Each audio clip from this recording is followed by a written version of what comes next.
Hey, good day, everybody. How are you all doing today?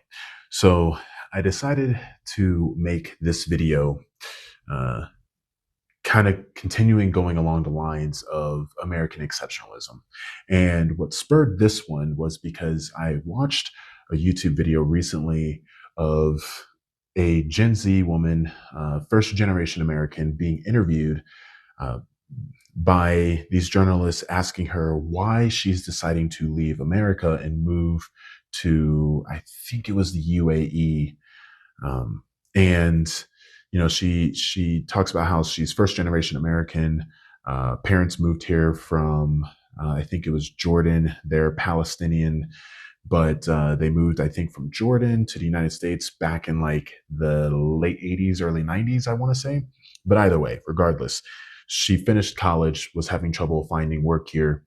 And when she did find work, she was just being burnt out by it and everything like that. And she's in a medical field and she was still having trouble finding work. And she just decided that, you know what, this isn't worth it. So she decided to move to a place where she felt more comfortable. And she recognized that she would be giving up certain rights. But in the end, for her, she realized that this was going to be, maybe a better suit for her, a better fit for her. So, it made me start thinking about how many articles I read and see, how many videos that come into my algorithm about people leaving America, which is why I wanted to talk to you about how the American dream is an illusion. Now, this isn't to irk people's feelings. People seem to get really upset when you give critiques about America. But, that's the whole point, right? We should be able to critique and to better ourselves. So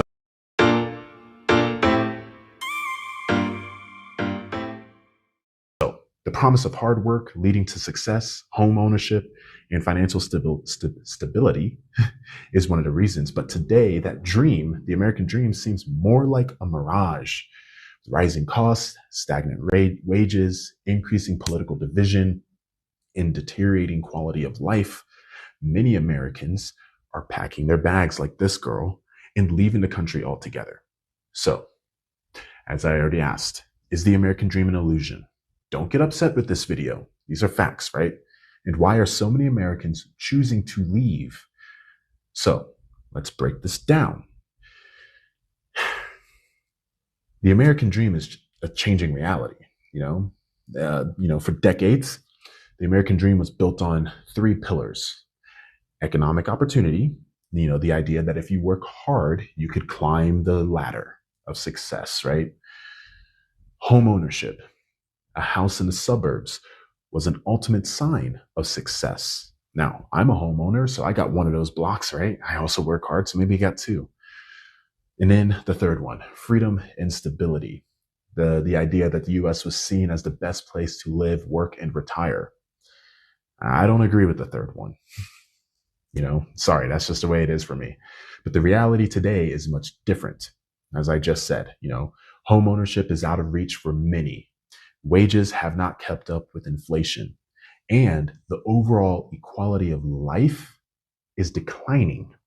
Now, a 2023 survey by the Federal Reserve found that nearly 40% of Americans struggle to afford a $400 emergency expense. How can you chase a dream when survival itself is uncertain? Think about that. Which leads me to the rising costs in living wage, rising costs of living wage and wage stagnation. So the rising costs in the U.S. has skyrocketed, as we all know. Housing prices have hit record highs, and rents in major cities are unaffordable for most working class Americans. Meanwhile, wages have barely budged in the last few decades. These are facts. Median home prices in the US have increased by over 500% since 1980. So if you were a millennial like myself, your parents had it good and we don't. We already know this though. And the federal minimum wage has been stuck at $7.25 per hour since 2009. Right? Healthcare. The cost in the US is the highest in the world. So yeah, great. It might be great, but if you can't afford it, then what's the point? And so for many, the math simply doesn't add up. If you're working 2 or 3 jobs just to survive. Is that really a dream worth chasing? Or to echo George Carlin, is it a nightmare? Is it something that you have to be asleep to actually achieve? So America is known for its hustle culture, the long hours, little vacation time, and the expectation to always be available. Compared to other developed nations, the US ranks near the bottom in work life balance. The average American works over 400 hours a year. Now, you look at their European counterparts, and they're not working nearly that much, and they have a better quality of life. The US is one of the only developed countries without guaranteed paid maternity leave. Vacation time? Many Americans don't even take the little that they're given, fearing for their job security issues. And then when they are on vacation, how many of them are still working? They have their laptops or they're connected to their phones, answering emails and stuff like that. This has led to the rising levels of stress, burnout, and mental health issues. And many are asking, is this really the best way to live? I don't think so. It's actually illegal in a lot of European countries for your employer to contact you while you're on vacation. Think about that. So beyond the, economic and political, we'll get into the political, that, the instability, right?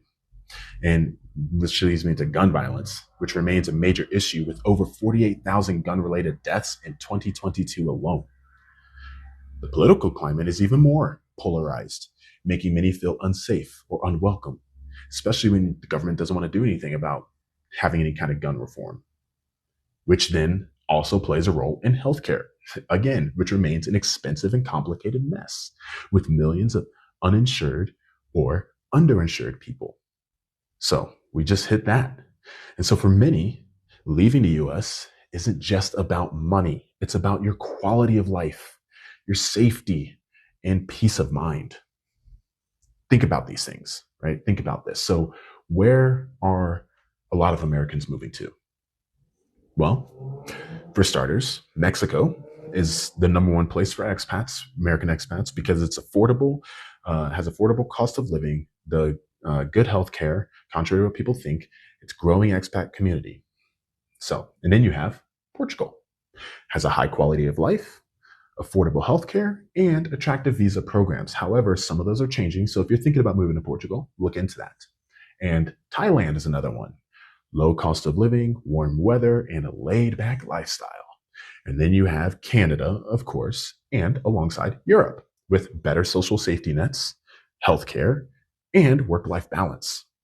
So, countries with lower costs of living and stronger social services are becoming more appealing to Americans who feel overworked and underappreciated. So, in conclusion, is the American dream dead? I don't know. I don't think it's dead. The American dream isn't entirely dead, but it's evolving. And for many, it's no longer found within the US borders.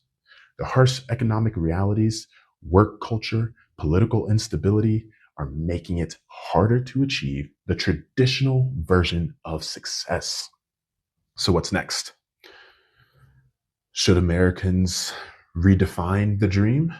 I think we should. Should policies change? I think they should. Or should more people just start looking for opportunities elsewhere? It's a thought, right? So let me know your thoughts. Get in the comments below. And if you enjoyed this deep dive, don't forget to like, subscribe, and share this video. So thank you for watching. And again, let me know, is this something that has been kind of on your mind recently?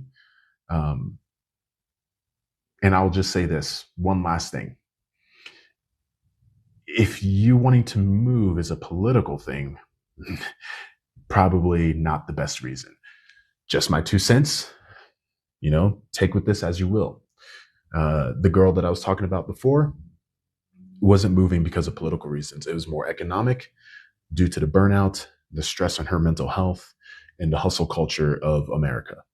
I know for me, when I am done doing what I am doing, I want to move my family abroad for a better opportunity of life for my kid, safety for my kid, and I also want to live somewhere where I can bike to and from work and it's safe.